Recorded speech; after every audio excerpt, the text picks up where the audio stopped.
Alright, it's time to slide into the next subject, like Kamala Harris slid into the White House. Through the back door, courtesy of 1,000 dead voters. Oh, come on. That was funny. That was funny, and you know it. Alright, let's conduct another survey down in the comments, shall we? Can I get a comment? Who believes love is love? Because in this day and age, if you don't like gay, bi, trans, or fucking Apache helicopter people, you're some kind of phobe. Now, I know the closeted liberals in the audience are ready to go on the blitzkrieg attack in case I say something phobic about gay people. Well, you can keep waiting, because I voted in favour of gay marriage, so stick that right up your ass. See, love is a great thing. In fact, I don't think there is anywhere near enough of it today. Mostly because of socialist liberals, but I digress. I don't care if you're a dude and like to fuck other dudes. Just don't try and fuck me and we're golden.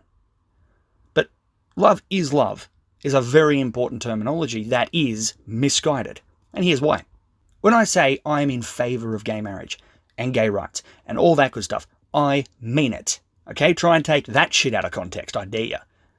But what I am not in favour of is an adult being in love with a child.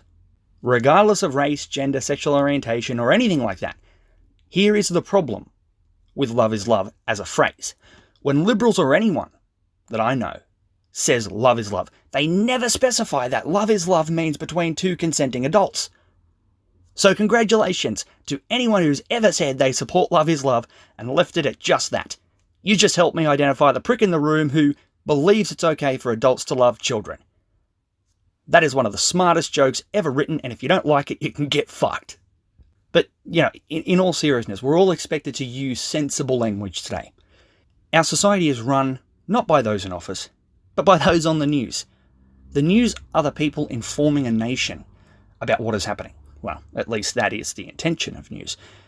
But in 2022, news can be absolutely anything. Like, for example, many female athletes are voicing their concerns about trans women being allowed to not only compete in women's sports, but to use the same bathrooms and locker rooms as biological women. Now, the news could help those biological women who feel justifiably concerned for their safety having to share a bathroom and locker room with a biological man. These places are private, and so they should be, but instead 2022 news thinks it's better to call these concerned women transphobic. Why? Because they're concerned about the possibility of being sexually assaulted by a man who is legally allowed to be in a female bathroom or locker room? No, that's called being concerned about being raped. It's nothing to do with not being okay with trans people. But while I'm on the subject, trans women are not real women, so let's move on.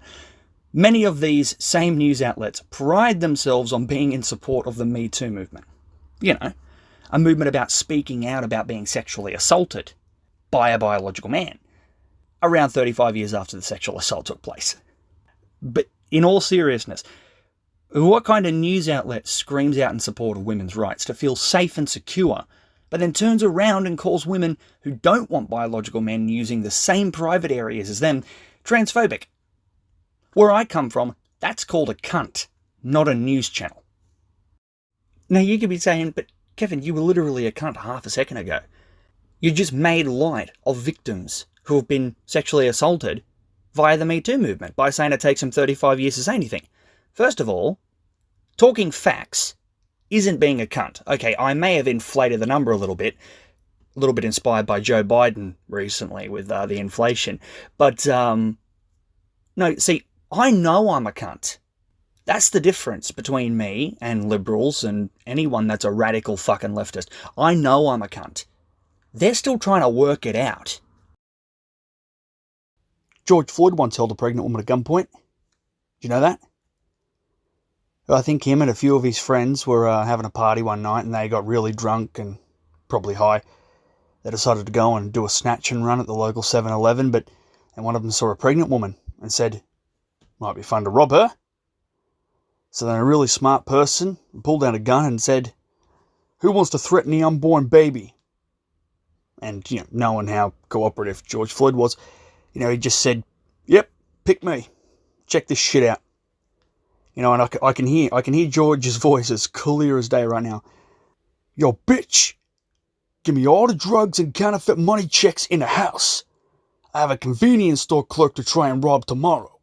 At least that's what I think George Floyd would have said if he could breathe. Settle down, settle down. You know the deal with this show by this point. I did warn you at the start. No, but in all seriousness, what happened to George Floyd was a tragedy. But not because of the colour of his skin, but because he was a human being. Now, he may have been a human being who held a pregnant woman at gunpoint, but still, he was a human being. And there is nothing more precious than the life of a human being. Just ask any leftist. They'll be very happy to tell you why a black home invader deserves to live more than your unborn baby. How about President Biden, eh? Don't tell me he wasn't the inspiration for America's Funniest Home Videos. The dude is hilarious. He reminds me of me if I were president, but with more of the liberal socialism and less of the common sense. You know, Biden had more votes than any president in US history.